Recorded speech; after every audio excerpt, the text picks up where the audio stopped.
સરકારી તેમજ પ્રાઇવેટ જોબ્સની માહિતી માટે અમારી આ ચેનલને સબસ્ક્રાઈબ કરો. તો નમસ્કાર દર્શક મિત્રો, સ્વાગત છે તમારું અમારી આ યુટ્યુબ ચેનલમાં. તો મિત્રો, આજના વિડીયોમાં આપણે છે 11 જેટલી પોસ્ટ ઉપર છે જે સરકારી ભરતી જાહેર કરવામાં આવ્યું છે તેના વિશે વાત કરવાના છીએ.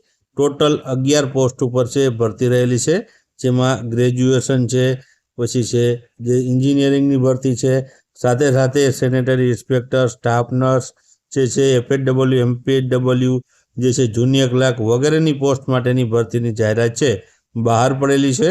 બધી જ ભરતી મિત્રો સરકારી ભરતી રહેલી છે. તો આ વિડીયોમાં આપણે છે આ 11 પોસ્ટ વિશે છે માહિતી મેળવવાના છે.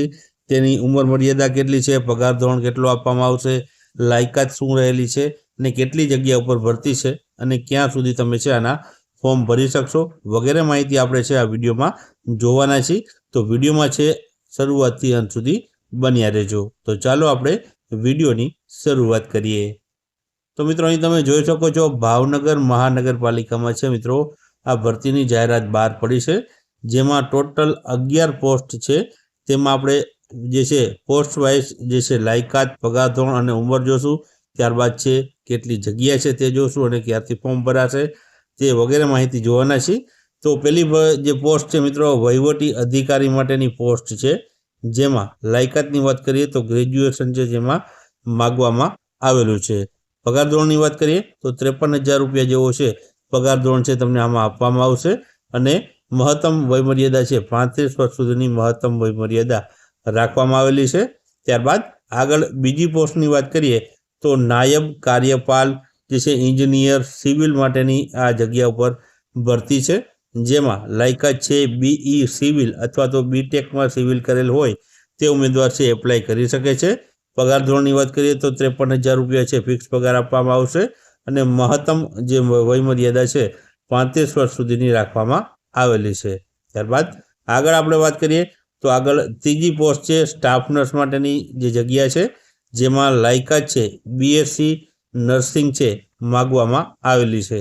પગાર ધોરણની વાત કરીએ તો 40,800 જેવો છે પગાર ધોરણ છે આમાં આપવામાં આવશે અને ઉંમર મર્યાદા છે 35 વર્ષ સુધીની રાખવામાં આવેલી છે.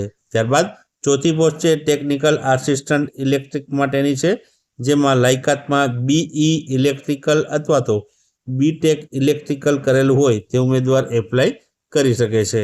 પગાર ધોરણ છે આમાં મિત્રો 40,800 જેવો છે પગાર ધોરણ આપવામાં આવશે અને મહત્તમ જે છે ઉંમર મર્યાદા છે તે 35 વર્ષ સુધીની રાખવામાં આવેલી છે.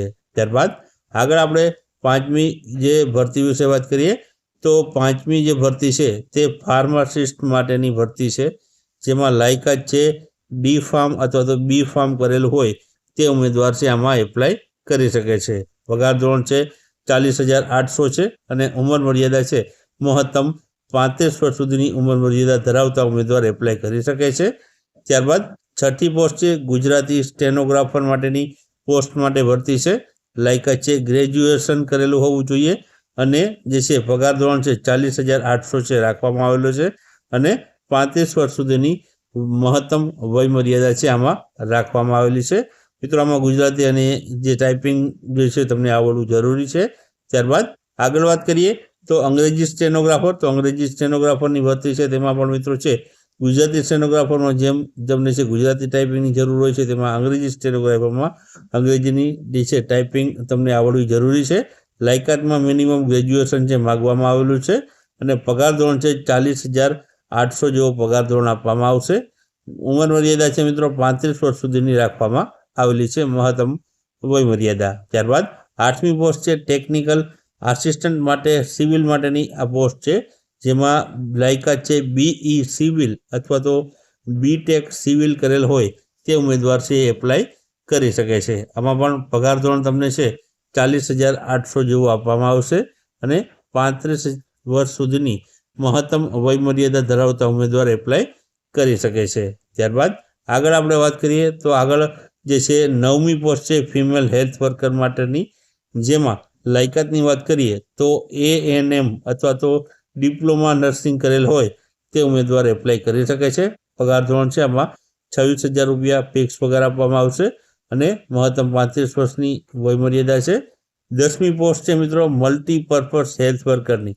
પુરુષ ઉમેદવારો માટેની આ જગ્યા છે, જેમાં લાયકાત છે મલ્ટીપર્પઝ હેલ્થ વર્કરનો કોર્સ કરેલો હોવો જોઈએ, અથવા તો જે એસઆઈ એટલે કે સેનેટરી ઇન્સ્પેક્ટરનો ડિપ્લોમાનો કોર્સ કરેલો હોય તો તે છે આમાં એપ્લાય કરી શકે છે. પગાર ધોરણની વાત કરીએ તો 26,000 રૂપિયા ફિક્સ પગાર ઉપર છે આમાં ભરતી કરવામાં આવશે, અને ઉંમર મર્યાદા છે 35 વર્ષ સુધીની રાખવામાં આવેલી છે. ત્યારબાદ આગળ 11મી છેલ્લી પોસ્ટ આપણે વાત કરીએ તો છેલ્લી પોસ્ટ છે જુનિયર ક્લર્ક માટેની પોસ્ટ છે, જેમાં લાયકાત છે ગ્રેજ્યુએશન માગેલું છે, અને પગાર ધોરણ છે 19,900 આપવામાં આવશે, અને મહત્તમ વયમર્યાદા છે તે 35 વર્ષ સુધીની રાખવામાં આવેલી છે. તો 11 પોસ્ટ ઉપર મિત્રો છે મહાનગરપાલિકામાં છે, ભાવનગર મહાનગરપાલિકામાં ભરતી જાહેર થઈ છે. હવે કેટલી જગ્યા પર ભરતી આવી છે તે પણ એક નજર ફેરવી લઈએ.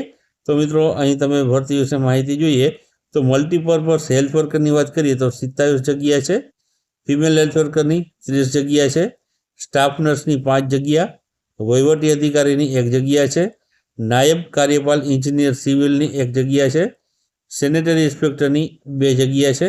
ત્યારબાદ આગળ વાત કરીએ આપણે તો આગળ મિત્રો છે તે છે ટેકનિકલ આસિસ્ટન્ટ ઇલેક્ટ્રિકની 2 જગ્યા છે, ફાર્માસિસ્ટની 1 જગ્યા, સ્ટેનોગ્રાફર ગુજરાતીની 1 જગ્યા છે, સ્ટેનોગ્રાફર અંગ્રેજીની 1 જગ્યા છે, ટેકનિકલ આસિસ્ટન્ટ સિવિલની 11 જગ્યા છે, અને જુનિયર ક્લર્ક માટેની 17 જગ્યા છે. આમ કુલ જગ્યાની આપણે વાત કરીએ તો આ ભરતીમાં કુલ છે 104 જેટલી જગ્યા ઉપર છે ભરતીની જાહેરાત બહાર પડી છે, અને તમામ મિત્રો છે જે સરકારી ભરતીઓ રહેલી છે.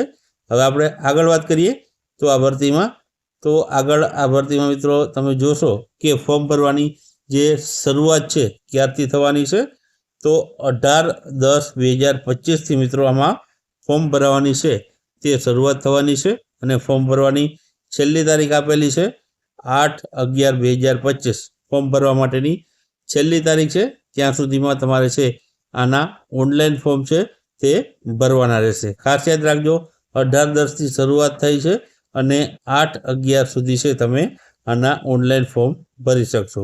હવે મિત્રો આ સરકારી ભરતી છે, તો ગુજરાતમાં સરકારી ભરતી હોય તો તેના ફોર્મ ક્યાં ભરાય છે તો તમને ખબર જ છે, એની વેબસાઇટ આપેલી છે કે સરકારી ભરતીના ફોર્મ ઓજસની વેબસાઇટમાં ભરાતા હોય છે. તો ઓજસની ઓફિશિયલ વેબસાઇટ આપણે દર્શાવી છે ojas.gujarat.gov.in. આ ઓફિશિયલ ઓજસની વેબસાઇટ છે, ત્યાંથી તમે આ 11/11 જે ભરતીની આપણે માહિતી મેળવી છે તે 11/11 ભરતી અથવા તો 11/11 પોસ્ટના ફોર્મ છે તમે ત્યાં ઓજસની વેબસાઇટ ઉપરથી ભરી શકશો. આ ઉપરાંત મિત્રો ખાસ એક કે અહીં બેઝિક કોમ્પ્યુટર અંગેનું પ્રમાણપત્ર હોવું જરૂરી છે. તમે છે આમાં નોટિફિકેશનમાં વાંચશો તો તમને માહિતી મળશે કે દરેકમાં કોમ્પ્યુટરનું અંગેનું પ્રમાણપત્ર તમે ધરાવતા હોવા જોઈએ. નિમણૂક પહેલાં છે તમારે અચૂક છે આ રજૂ કરવાનું હોય છે, તો બેઝિક કોમ્પ્યુટર અંગેનું પ્રમાણપત્ર છે તમારે નિમણૂક પહેલાં છે રજૂ કરવાનું રહેશે. તો મિત્રો આ હતી ભાવનગર મહાનગરપાલિકામાં જે સરકારી ભરતી જાહેર કરવામાં આવી છે તેના વિશેની માહિતી. વિડીયો પસંદ આવી હોય તો વિડીયોને લાઇક કરજો અને વિડીયોને શેર કરજો.